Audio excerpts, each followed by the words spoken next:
everybody knows that this is not happy hour, right? Just want to make sure anybody wasn't anticipating. With this kind of crowd, it's usually the happy hour crowd. So just want to make sure. I do have some pictures of beverages in my presentation, but I do not have actual Korean beverages. So again, I understand if that's going to clear out some of the room. I understand, but no, wow. Thank you so much for coming out today to hear about my family.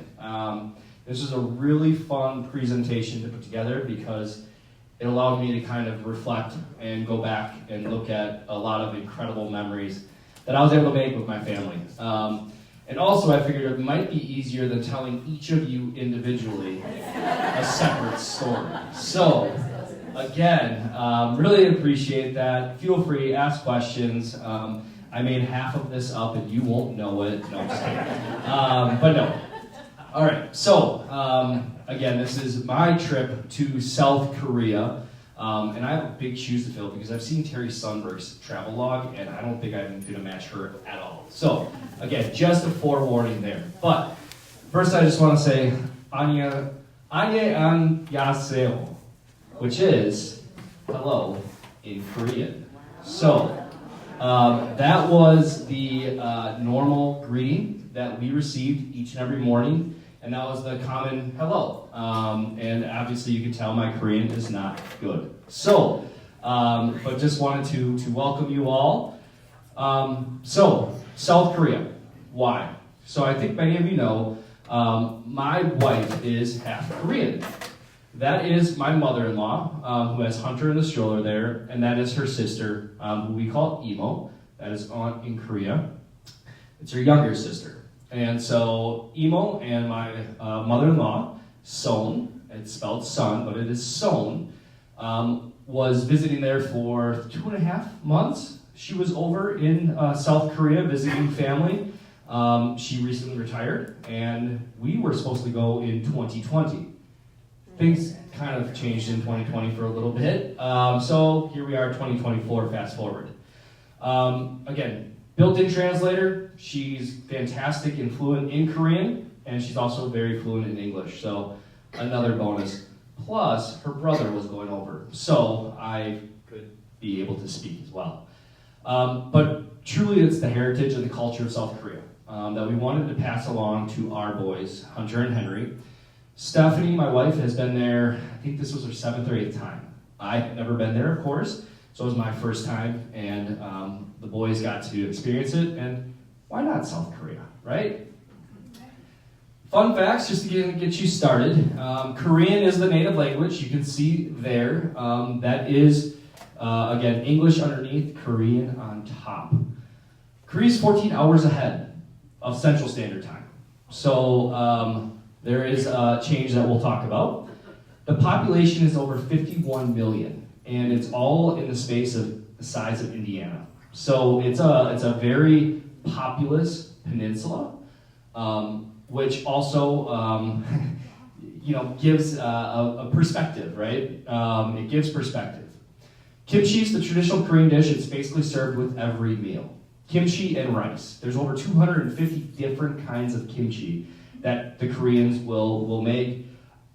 I'm not a big kimchi fan, but I did try it, of course, and it's still, my wife loves it, so my mother-in-law makes it, but not quite for me. It's like a sourish cabbage is what kimchi is. Korean age 1 is a year ahead. When you are born, you are 1. When you are 1 here, you're 2. So, I gained a year while I was over there, and then I lost it. So, but it's just interesting, and then Korea separated itself from North Korea in 1948 and was ratified in 1987 with their first president that was elected as a democracy. So, let's jump into it. The trip begins. So, we flew direct from Incheon, from Chicago to Incheon. 14 hours direct on a flight. The flight, you can kind of see, you navigate, we went over essentially the Bering Sea, so over Canada, the Bering Sea, down to South Korea. We were fortunate on the way there, we had our own rows. So Henry and Hunter are there, Hunter's my older, Henry's the younger. Henry sat like that for about a minute on the 14-hour flight. Hunter had his own row to sleep on, so he caught some good Z's. Henry, probably 2 hours total. A lot of walking. I think we drank Korean airline out of milk because that kept him content. But we prepared for the worst, really got the best. 14 hours later,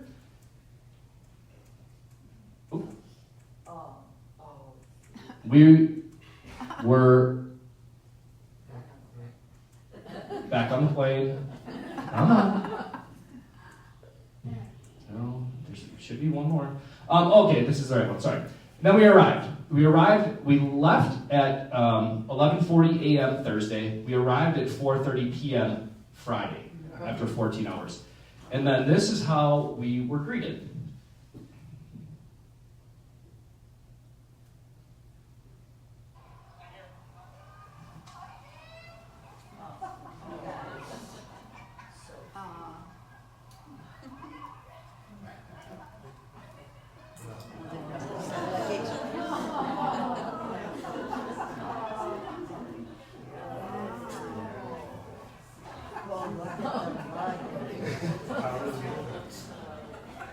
So that's how we were greeted when we arrived in South Korea, by family with a banner. It was pretty special. That's what two parents look like after a 14-hour flight in Korea. Excited to be there, but needing coffee. Again, the boys are pretty decently rested there. We're still waiting in the airport. Obviously have the milk, but then they I think Henry went through 2 outfits on the plane. Hunter remained in one. But it was a really, really fun arrival. Again, got there at 4:30. We were picked up by her uncle and her aunt's boyfriend. And then we traveled about 45 minutes to our apartment. So the first night was really getting used to the Korean time zone as well as the culture. So we just stayed up. We stayed up till about 9:30, 10 o'clock. And I thought that was going to be smart, and it turned out it really was. The boys started falling asleep around 10 o'clock. They woke up at 6 a.m. in Korean time, and we kind of hit the ground running. To get there, we had her uncle cooking us up some barbecue, Korean barbecue. So a big thing in Korean culture is you'll notice, no chairs. You sit on a table, around a table, and every night you are eating some type of snack and socializing. Now this was more dinner because we got in a little bit later, but he is grilling up side pork, brisket, meats. Along with that, you have a ton of sides and a lot of lettuce, rice, and then samjang is the Korean paste. It's a spicier paste, it's delicious, but that's what you have, and usually there's some rice involved. So as the meat comes off is when you eat it. And so it's a whole kind of social gathering, and we'll talk a little bit more about that. But that was in our apartment on the back patio, 5 stories up. So our place. So again, you can kind of see it was a 3-bedroom apartment, about 600 square feet. Henry had his own closet-ish, or room. Hunter and I shared a room, and then her brother shared a room. Her aunt and her mother stayed in the apartment building over. We were 5 stories up, no elevator. So you didn't want to forget anything, but taking the luggage up once was good enough for me. Taking it down was another. Thankfully, the strollers were actually in backpacks. So our strollers basically got to be this size, and they compacted and then expanded as needed. So that was helpful. However, that's the main living space. That's where the dining room happened. That's where all the main action happened. We had a kitchen. And the kitchen was small as well, and 1 bathroom. And the bathroom did not have a separated shower. It did not have a shower curtain or anything like that. It was all just kind of 1 bathroom. So, took a little used to, but you get used to it. And again, we were fortunate because initially we were all going to stay in 1 apartment, which would have been 6 adults. So thankfully, we were able to rent our own and stay there for the 2 weeks that we stayed. So now it's time to explore. So Hunter's up, he's ready, he's excited. That's the kitchen. Grandma got him Korean donuts every morning. So why wouldn't you love that? And then that is the city that we stayed in. It technically is not Incheon, and I cannot pronounce the name of it, so you'll just have to trust me on that one. Compost Coffee was right around the corner in the market. We drank coffee every morning, and it was so delicious, and it was so cheap. The dollar there is very strong, so it's about $1 for every, it's about $1.60 exchange rate for every yen, is their common currency.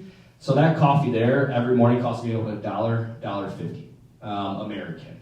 And it was just a treat, and we always went. It was delicious, and coffee shops are everywhere in South Korea. They love their coffee. They also love smoking. I did not partake in that, but their culture, everybody smokes as well. It's just something that they do. So coffee, and then we headed to the subway. The subway was the main route of transportation. Their subway system is, I'll just say, a lot different than here in America, and I mean that in the best way. It is very clean, it is very well run, and every single subway station is very clean. And the homeless rate is not large it is large in South Korea, but they take care of each other. And so that's just something that it was a little bit of a culture surprise to me, that again, the cleanliness of the transportation system and the subways as just the cleanliness of the city. Thinking of 25 million people in one city, I thought, Chicago or something of that nature. None the like. It was very, very clean, very, very green. They don't have public garbages. You figure out how to take care of your garbage yourself, something that they're very, very focused on. And it's represented in their subways, it's represented across the nation. Does not help when you have dirty diapers on. You gotta figure that out. So the first stop we went to was Walmead Traditional Park. So that's the group that we went with. My brother-in-law's there on my left, my wife, the two boys, and then Emo, and then my mother-in-law's son. The cherry blossoms were in full bloom. A lot of walking. General MacArthur is very celebrated there. He obviously assisted them and the U.S. in the Korean War. And so, again, he is celebrated and has his own statue there. But beautiful park, a lot of walking. Then we walked from Walmead Park to Chinatown. So we were in Korea. They have a large Chinatown, very busy. We met up with her cousin, Jin Young. And so Jin Young there is grabbing some ice cream with Steph and having a picture. And then we just found a arch, I guess it's shaped in a heart, near Chinatown. That same day, we went to Walmedo, which is an oceanside theme park. So, it is on the ocean, it is basically a large amusement park, and there's a lot of wonderful pictures, but I was going to say the street food. The street food is there. We ate Korean street food, which is one of my bucket list items. So on the side there, it's called tteokbokki. And tteokbokki is a traditional, basically an air-fried rice puff that has some sausage on it, and then there's a spicy, sweet Korean barbecue sauce, for lack of a better term. I got as much tteokbokki as I could because that is my favorite. I had it before I went, and so I wanted to try it everywhere I went. The spirals are potatoes, cheddar dusted, and then that is a Korean corn dog that Hunter is licking. The reason he's licking that is it is a corn dog battered in regular cornbread batter with potatoes topped with sugar. Yeah, it was something. It's not my favorite. We, of course, had to have one because it's Korean corn dogs, of course. Hunter obviously enjoyed it. It's heavy, but when in South Korea, right? So we enjoyed our street food. That day we walked almost 12 miles collectively. So there was a lot of walking. I think we burned off most of those calories, but that was the only time in the trip that I was able to do that. The rest of the time, we just ate. It was so good. All right. So then, get back home and kind of ramp back up. We headed to Seoul. So Seoul was about a 45-minute subway ride away from Incheon. And so we took the subway, and Hunter enjoyed himself on the subway, as well as everybody. One of the things that really stuck out to me right away was the welcoming culture of South Korea to us. And I think it's probably because we had Hunter and Henry really stole the show with his bright red hair and, being little, but everybody was just so welcoming.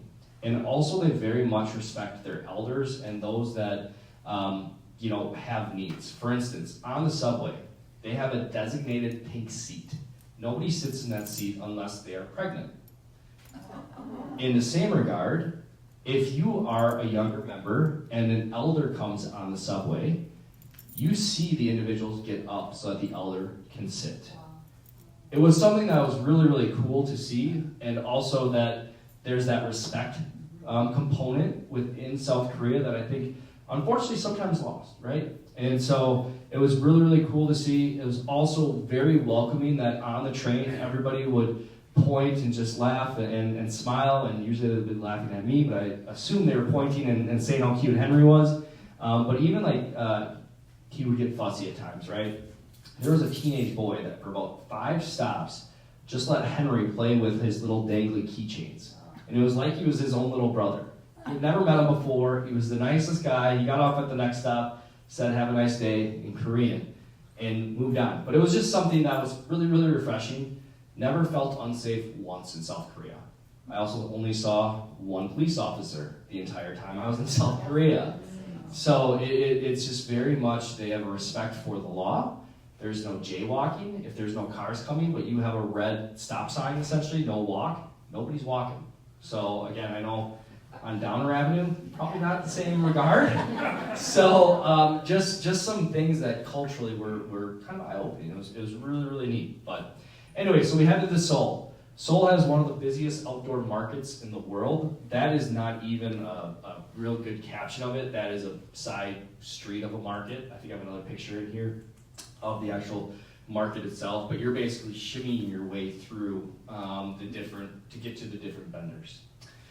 Seoul obviously has a very large population. You can't really see it, but Seoul Tower, their largest building, is in the clouds up there. We had dinner with the family, which I'll show you, and they have about a 10 to 12 lane highway system in Seoul to get everybody to and from. The subway is the way to go if you're going to South Korea. I highly recommend it. Don't go during rush hour because South Koreans, or Koreans in general, space is something they're not concerned about taking up. So when you're on an elevator, you think it's full, there'll probably be another 2 or 3 people that will join you in the elevator. Because again, very, very nice, but they're very, very cozy. Seoul is South Korea's capital as well.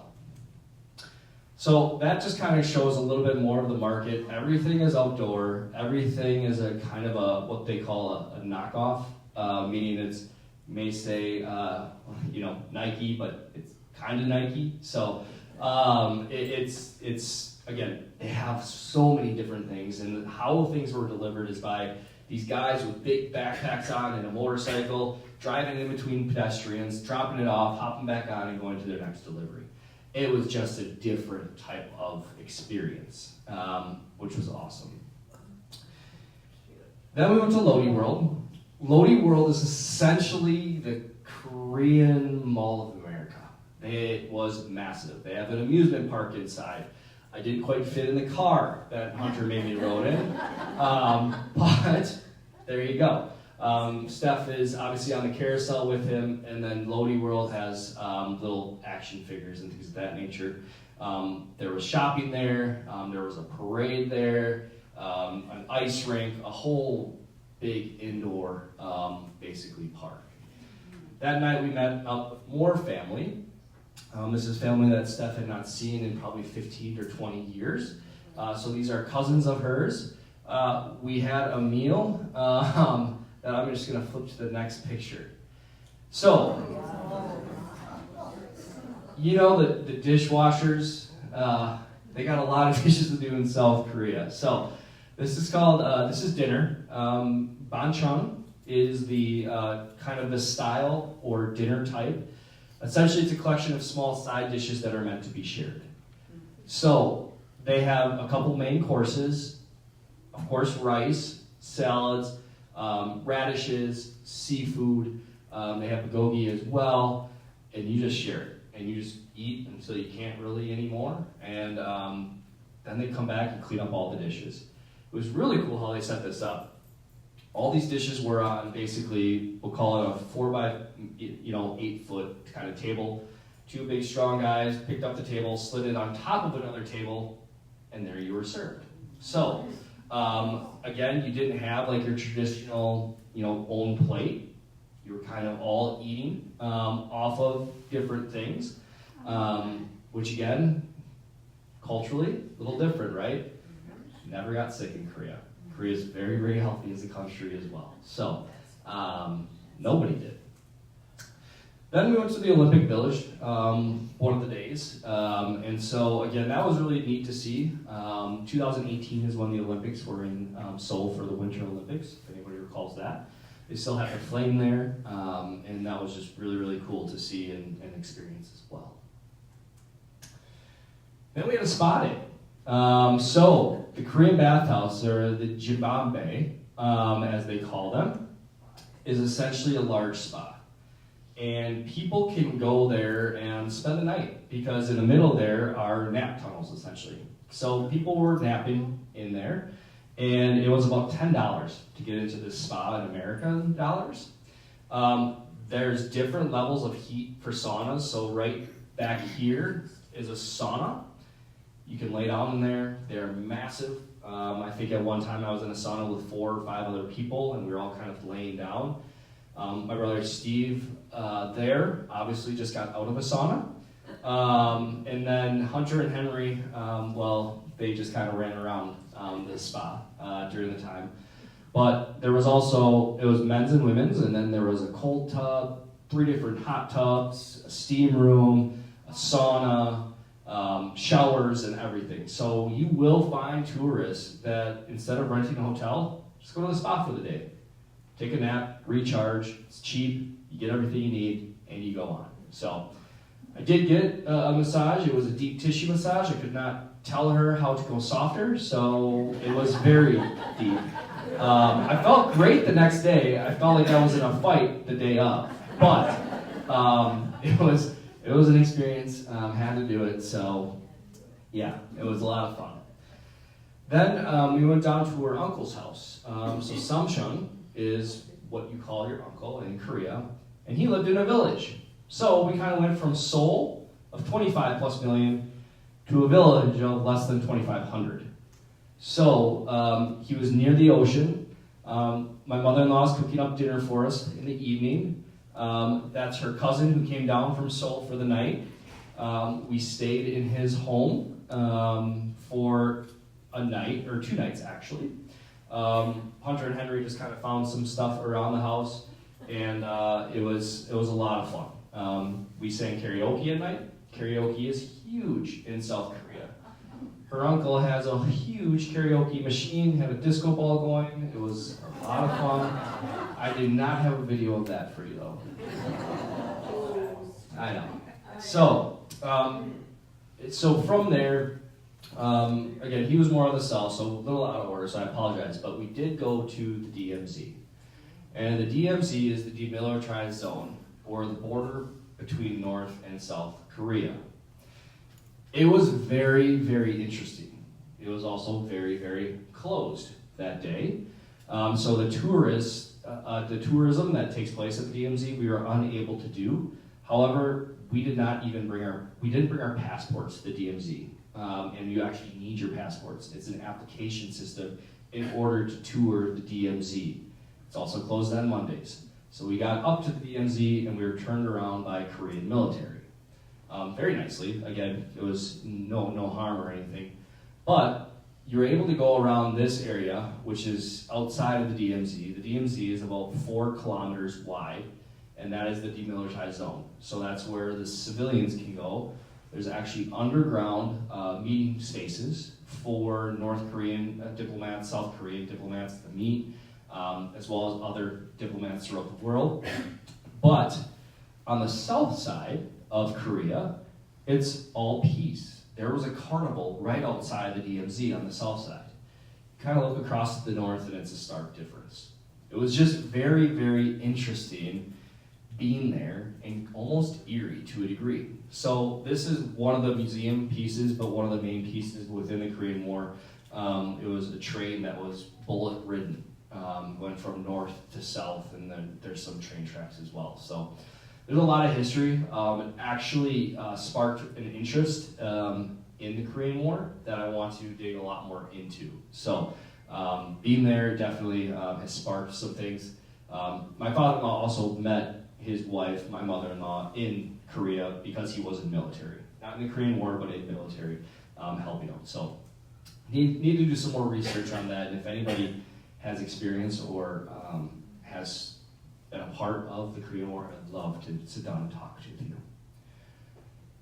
We also attended a Korean folk village. So this is a very touristy spot, but this is the folk village. So this is the old style Korean architecture, and they had food and a lot of cool things. So we spent about a half a day there, not quite, probably 3 or 4 hours. But this is a traditional Korean type of, I guess, entertainment, for lack of a better term.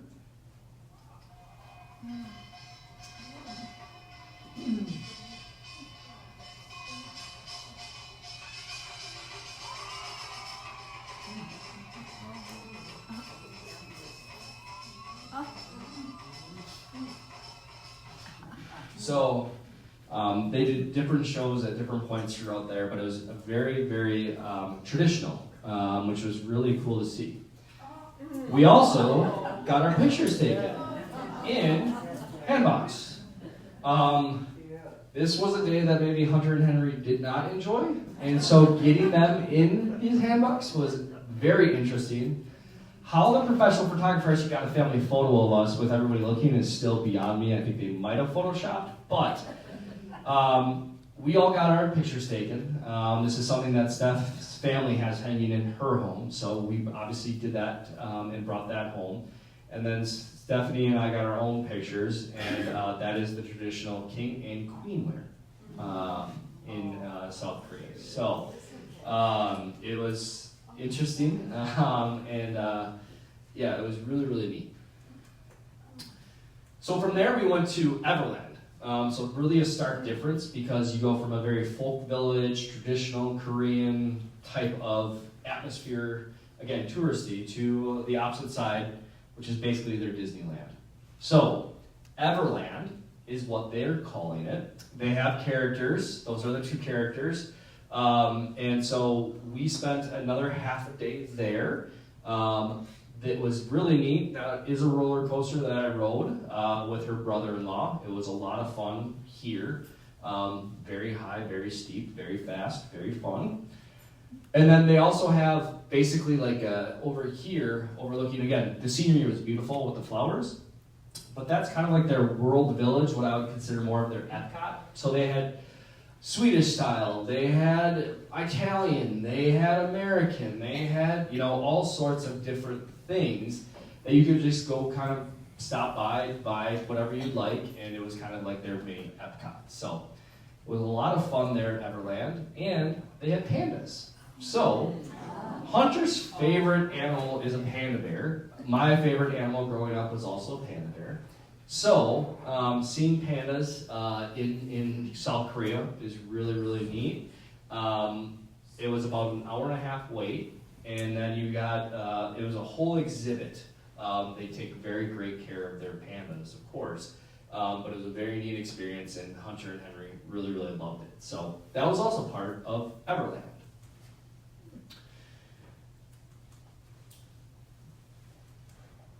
Then, one of the last ones before I get to kind of the finale of food is a Buddhist temple. So Buddhism is their main religion. This is a Buddhist temple. We did go to a number of temples while we were there. 2 temples to pay respects. So her grandfather had passed, and she had not had a chance to pay respect, and then her uncle as well. So her mom's younger brother passed during COVID. So we went to the temples to pay respects. This is not the temple we went to, but this is an active temple that is a monk. doing his services. You have Buddha there, and again, it was just immaculate and very interesting, the architecture and how well these are maintained, and the flowers and just everything. Again, this is a walkway, so walkers, wheelchairs, not really accessible to this space, and it was on a hill, so you just kept walking up. So, but again, beautiful. It was very interesting to see that interaction and that atmosphere, as I had not experienced a Buddhist temple before. Switching gears, we also went to the KBL, or the Korean Baseball League. So, Steve, and I went in Uber and hoped to make it, that we punched in the right directions, because if we didn't, we did not know what to tell him, because our translator stayed back home with the boys. So, this was a night that Steve, and I were able to enjoy. We made it there. Steve went up to the ticket window, said, 3. The gentleman kind of understood, and he said home or away, because that's what you pick. They basically have you separated down the middle of home or away. We said home. We wanted to be Landers fans for the night. He said, okay. Steve got the tickets. I said, Steve, how much did you pay for those tickets? He's like, I have no idea. So, we went, we bought them, these are nosebleeds. They should be okay, not too pricey. He looked, they were $8 a piece. So, very, very reasonable, and good thing, because we stayed in those seats for probably about an inning, and then we went exploring, went to the gift shop, found food, just toured different parts of the stadium. Unlike here in America, where you have a home team, the away team and the home teams travel just as well. It's basically a home versus away, and when your team is up, you have chants, you have music that you're shouting at the home team. Vice versa, the home team is shouting back at you and when they're up. It was a really, really fun atmosphere. It was very, very lively.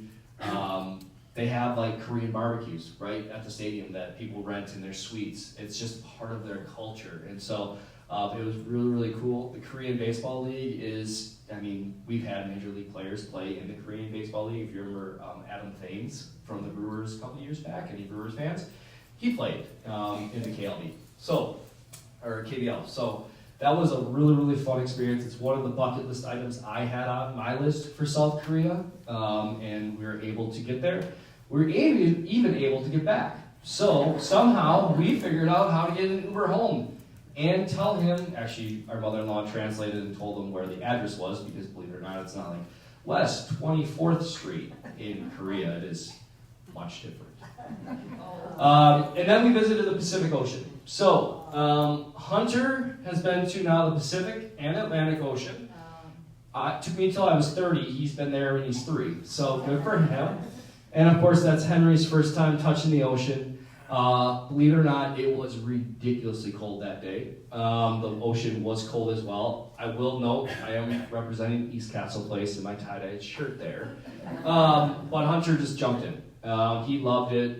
We couldn't barely get him out of it. Henry ended up plopping down a couple times, so we had changes of clothes along. But they just absolutely loved being and seeing the ocean. That is the group that we went with. Again, seeing everybody, we were with Sungjan, and he drove us around, and then Steve took a picture for us. So, and lastly, Yuhan is a cousin that we met. He was one of my favorite cousins, shouldn't have favorites, but just such a genuine individual. He's 45 years old. Skincare there is top priority. So everybody, and it's a whole process, and again, it's incredible skincare, but Yuhan was just so sweet, so nice. There he is playing with Henry, and just an incredible cousin that we told him to come to America. He said he was coming to America, so now he's just got to be good on that bet. So questions about the trip. That's really the trip, and I'm going to kind of end with the food portion. Steve? Two questions for you. One, you talked about your relatives paying respects to their deceased family members. Do they bury people, or are they cremated? Because of the... Good question. So everybody's pretty much cremated.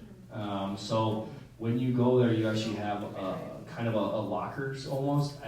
There's better terminology, but you have a picture and then basically a locker with the urn in. And so there was where her grandfather is a very traditional older temple.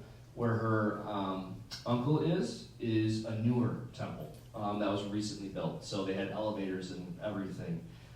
So yeah, everybody is pretty much cremated there that passes.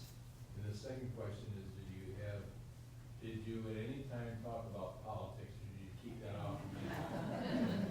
That's where I just said no Korean. No. Politics there, and it's interesting you brought that up because I shared a little bit of this with the board. It never entered our conversation, and it really didn't seem like it entered the conversation of the cousins and as people were getting together. Obviously, we know that there's a divide there between North and South.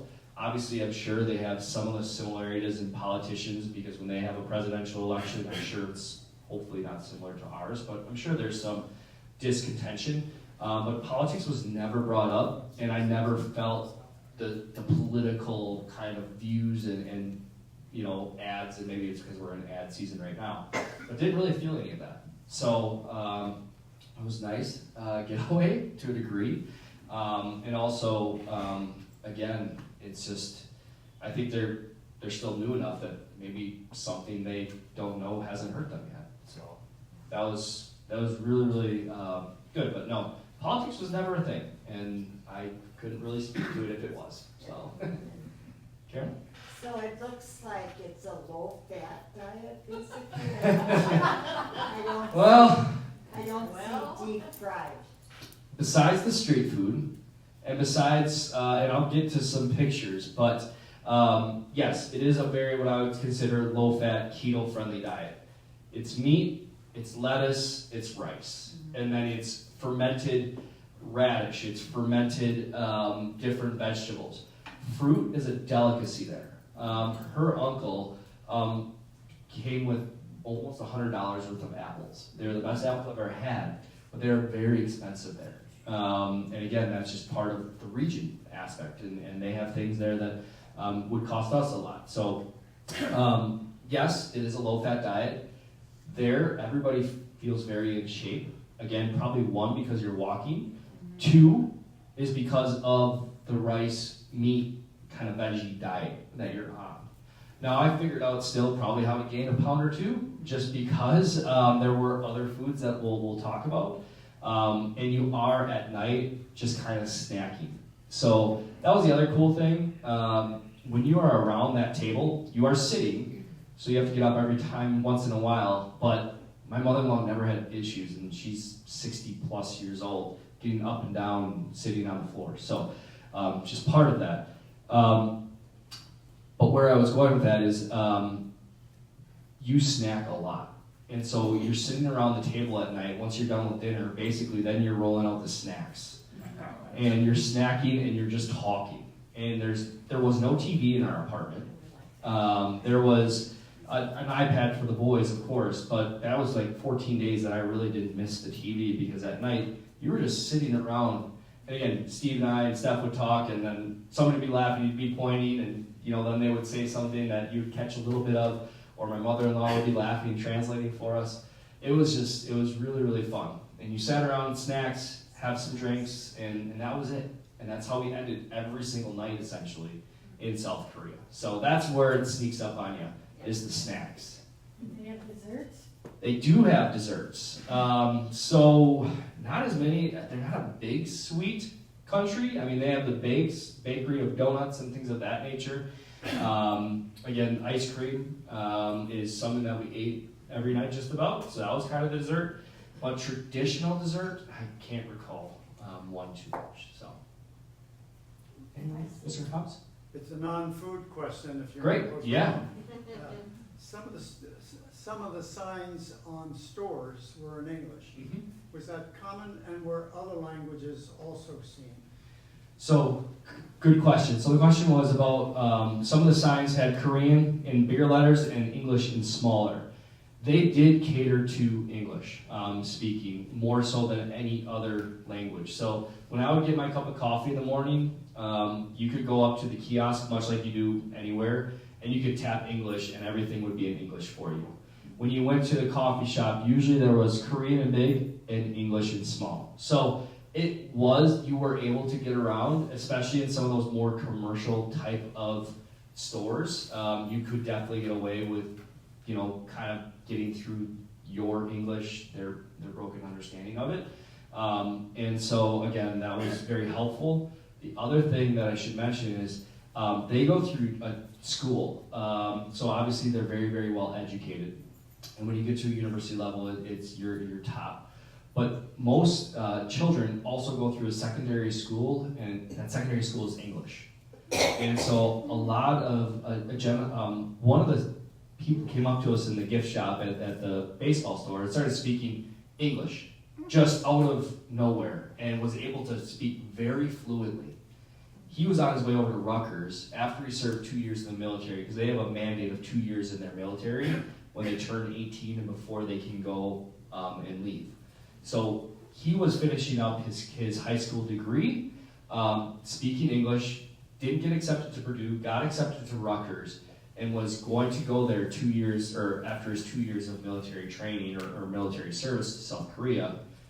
And he was very excited to speak English to us. It's a proud moment for them to be able to communicate with us. And so again, I wish I could have reciprocated and spoken Korean to them. I just could not get fluent in Korea. But yes, felt very comfortable over there. All right. Well, food. So this again is how I'm kind of going to wrap it up. Food over there is, again, I have a few other takeaways, but food was a big thing that I wanted to experience over there. So this is side pork, basically Korean barbecue. All you can eat. You're frying it up right there. That's an exhaust fan that's sticking down that copper. And then they always had sides of garlic, sumjang, chilies, lettuce, and then anything else you could have. Then they had Korean fried chicken. It was Cheetos dusted the one night that we had. It was delicious, but Korean fried chicken tasted so good. It was better than our Kentucky fried chicken, in my opinion. So that was Korean fried chicken. This is the Korean drink. It is called soju. It is alcohol. And so it is basically a fermented rice, similar to what I would consider an American vodka, but much more of like a wine proof, if that makes sense. So kind of the alcohol content of wine, but tastes like vodka-ish. There is different flavors of that. You do drink that in more like a shot format. You sip on it. It is a sipping a sipping, maybe that's a Freudian slip, sipping drink. And you also have traditions on how you pour it. So you always pour to your elder first if they're out. And you always pour, if you're younger, you pour with 2 hands. If you're older, you pour with 1. So it's just, again, those are traditions. And again, nobody was, yelling at you if you didn't, but just very interesting. This is one of the most mass-produced alcohols in the world, and a lot of that's coming from South Korea. South Korea does drink as well. On average, I read something that 90 bottles of soju is consumed by one Korean in a year. The bottles are about this big. They're about 20 ounces, and they cost about $1.50. So in America, that same bottle is going to cost you $10.50. So it was very interesting. We had pizza. Domino's. I was like, let's have pizza. I was expecting like this Korean street food pizza. They came back with Domino's. And I was like, oh, okay. It is Domino's that I've never had before, because that's beef bulgogi pizza. And it was delicious. It's almost like a barbecue chicken pizza type, but it was beef. Then we had bibimbap. So bibimbap is a Korean dish. It's basically meat and rice and veggies with an egg. You mix it all together, and it is delicious. You had sides of radish and kimchi and squid were primarily your side dishes. And then you always had soups. Everything came in different containers. In those silver containers is your rice. So This is another Korean dish. Here we're at our uncle's, so that's the Korean popcorn. It's not your American popcorn, obviously. It's a wafer almost. It's interesting. And then dried squid, which I actually really enjoyed. Dried squid. It was seasoned. What it was seasoned with, I do not know. But it was delicious. This is kind of a Korean chili dog. Again, I don't know what was on there, but I bought it at the baseball game, and it was delicious. It was not your traditional chili, I can tell you that.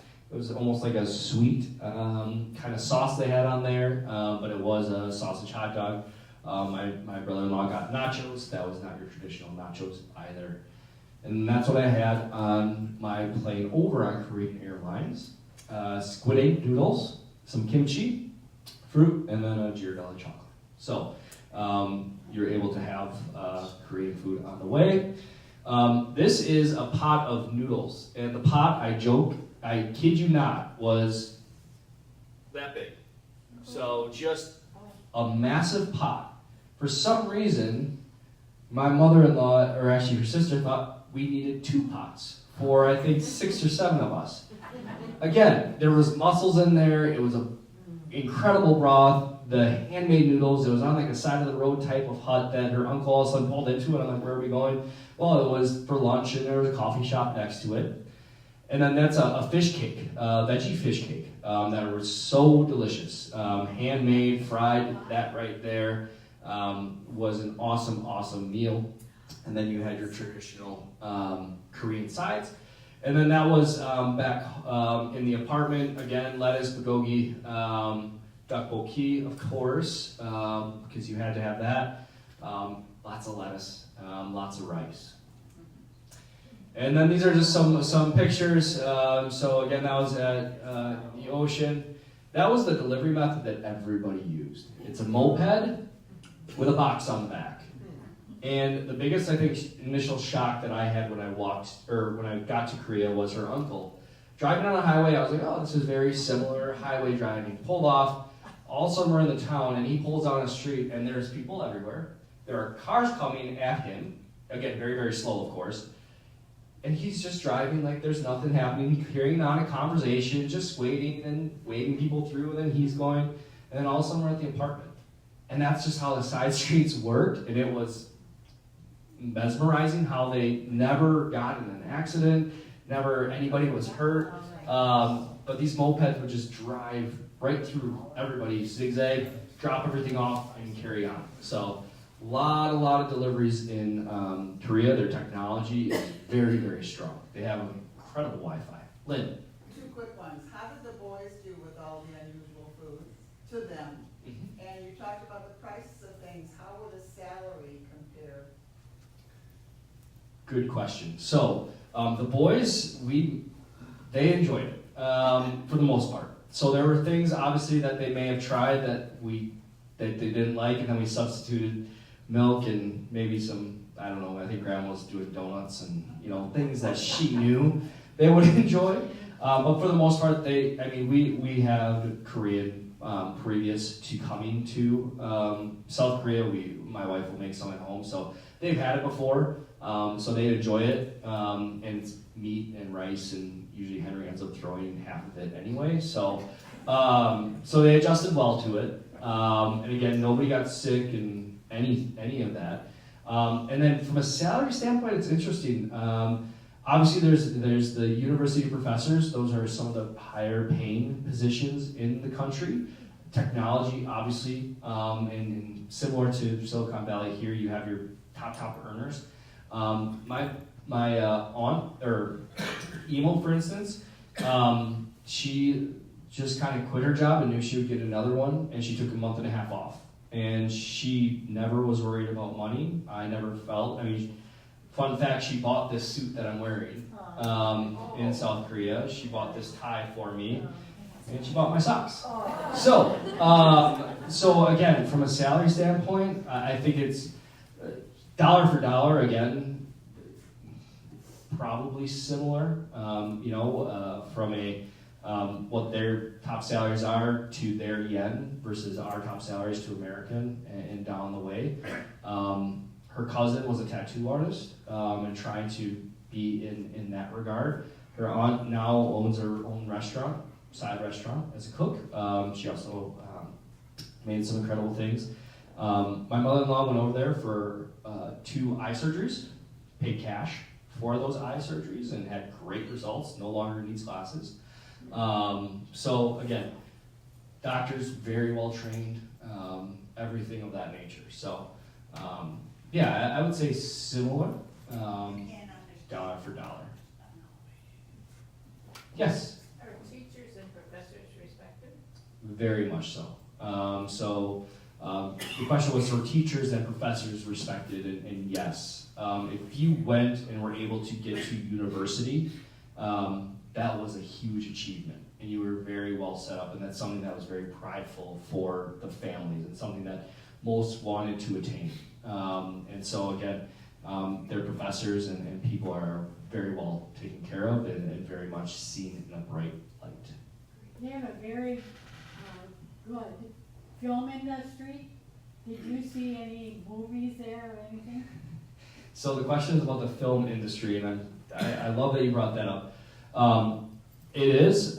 We did not see any movies when we were there, but they were very well advertised. And then K-pop, Korean pop music, was everywhere. You heard it everywhere. And so I don't think we'll have a K-pop happy hour anytime soon. But it was very, very well advertised, and there are some really, really great Korean movies out there. Very. Do you have an opinion about the Korean restaurant on Prospect Avenue? So I've been to the question was the Korean restaurant on Prospect. It's good. Again, I think there's one in Greenfield as well as one in Racine. The one downtown Milwaukee, I would take Prospect over the one that's downtown Milwaukee. I think it's called Chard. But nothing quite compares, but it is good. It is very good. And again, the Korean style true barbecue is you have raw meats and you're cooking it right in front of you. You pull it off, you eat it. That is just how you do it. You do not wait for all your meat to be cooked and wait for a nice plate and all that. Yeah. If it's there, you're eating, and it is awesome, especially if you're not the cook. Yes? I know that Korea is primarily historically Buddhist, but I've heard that there have been big inroads among some churches and that there's some huge mega churches in Korea, like with thousands of members. Did you encounter any of that? So the question was about Buddhism being the primary religion and traditional, and now inroads of more of the mega church types. In Seoul, there was church going on right outside the train station. There was 3 people there, but it was everything that I would consider a mega church here in America, loud praise and music and things of that nature, which is very different than Buddhism. So that's really the only run-in I had with a mega church type religion. The family there is more either not religious or would consider themselves more on the Buddhist side. Yes? What provision for people our age whose families cannot care for them? So the healthcare component, great question.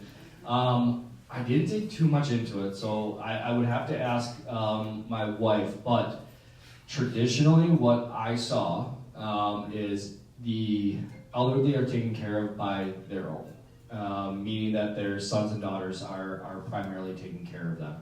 You do not see a lot of facilities, communities like East Castle Place for sure, but I also didn't notice any large-scale retirement skilled nursing type of homes. Now, I was also fortunate to have to see their hospital system, which I took as a positive. Again, I think, very much they're still focused on themselves, meaning their own families, taking care of that next generation. But there must be some folks without families. I was curious about them.